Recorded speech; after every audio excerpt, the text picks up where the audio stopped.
السلام علیکم ورحمۃ اللہ وبرکاتہ. وعلیکم السلام ورحمۃ اللہ وبرکاتہ. میری ایک دوست ہے آسیہ, اس کو ایک کویشچن تھا کہ اللہم لک صمت, یہ انڈیا میں ایک دعا پڑھی جاتی ہے روزہ کھولنے کے وقت, تو کیا یہ صحیح ہے یا پھر ذهب الظمأ وابتلت العروق وثبت الاجر انشاء اللہ, یہ صحیح ہے؟ نحمدہ ونصلی علی رسولہ الکریم, اما بعد. آپ دیکھ رہے ہیں نو ٹی وی جدہ اور میں ہوں محمد عاقل, اور کیمرے کے پیچھے کھڑی ہیں منال, جن کا آج یہ سوال ہے. کس بچی نے آپ سے یہ سوال کیا ہے؟ آسیہ نے. اس کی کلاس فیلو ہے آپ کی, کون سی کلاس میں ہے؟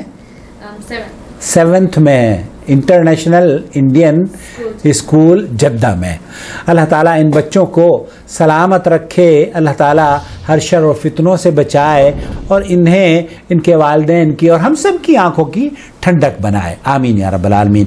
آسیہ بیٹا, بہت اہم سوال ہے, اور اس سوال کے سلسلے میں چونکہ ہمارے یہاں بر صغیر میں, خاص طور پر انڈیا پاکستان میں کوئی بھی پوسٹر ایسا نہیں ہوتا جہاں رمضان کی یہ 2 دعائیں ذکر نہ ہوتی ہوں.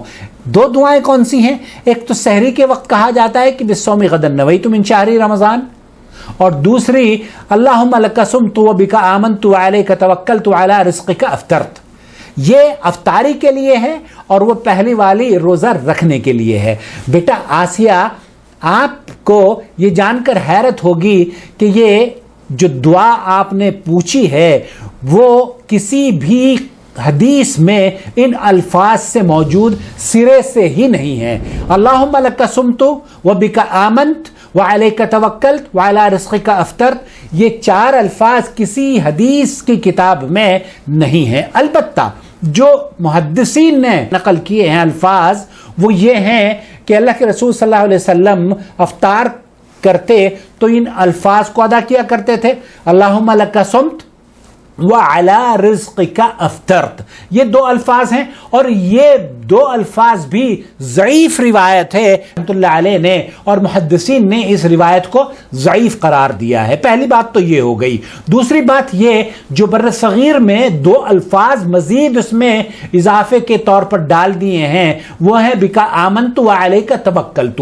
یہ سرے سے کسی حدیث میں نقل ہی نہیں کیے گئے ہیں. اس لیے اس طرح کے جو الفاظ اگر نبی کریم صلی اللہ علیہ وسلم کی طرف منسوب کر کے آپ یہ الفاظ پڑھتی ہیں تو یہ درست نہیں ہے, ان کو نہیں پڑھنا چاہیے.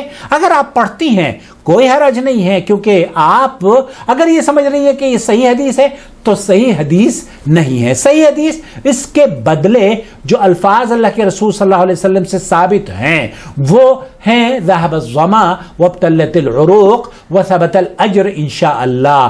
اس کا معنی یہ ہوتا ہے کہ ہماری پیاس جاتی رہی, رگیں ہماری تر ہو گئی, ہم نے پانی پی لیا, اور اللہ رب العالمین نے ہمارے مقدر میں اجر بھی اس کا لکھ دیا. تو یہ یاد کر لیجئے, یہ دعا علامہ البانی رحمۃ اللہ علیہ نے, ابو داؤد کی یہ روایت ہے, علامہ البانی رحمۃ اللہ علیہ نے اسے حسن قرار دیا ہے, اور یہ حسن کے درجے کی حدیث ہے. تو پہلی جو روایت ہے وہ ہے اللہم لک صمت وعلی رزقک افطرت. اس روایت کو یہ بھی ابو داؤد اور ترمذی وغیرہ میں, ابو داؤد میں اس کو نقل کیا ہے حدیث نمبر 2358 پر, اور اس کو محدثین نے ضعیف قرار دیا ہے. اور دوسری جو روایت ہے وہ بھی ابو داؤد کی روایت ہے 2357 میں, اور اس میں جو الفاظ ہیں علامہ البانی رحمۃ اللہ علیہ نے اسے حسن قرار دیا ہے. اس کے الفاظ یہ ہیں ذهب الظما وابتلت العروق وثبت الاجر انشاءاللہ. تو خلاصہ کلام یہ ہوا کہ دوسری جو روایت ہے وہ زیادہ درست ہے, اور اسی کو ہمیں یاد کر لینا چاہیے, اور اس کے معنی بھی بہت خوبصورت ہیں, آپ نے سن لیے ہیں. اس کو یاد کر لیجئے, ہر بچے کو یہ یاد ہونی چاہیے, بڑوں کو بھی یہ یاد ہونی چاہیے.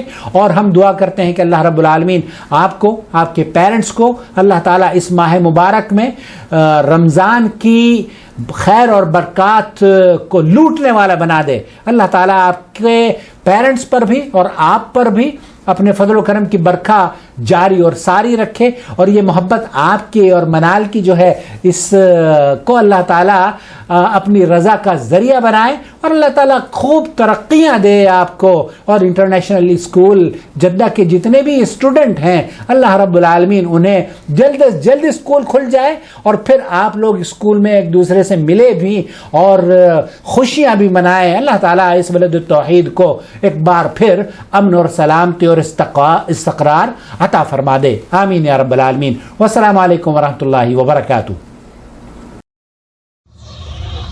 شهر رمضان الذي أنزل فيه القرآن هدى للناس وبينات من الهدى والفرقان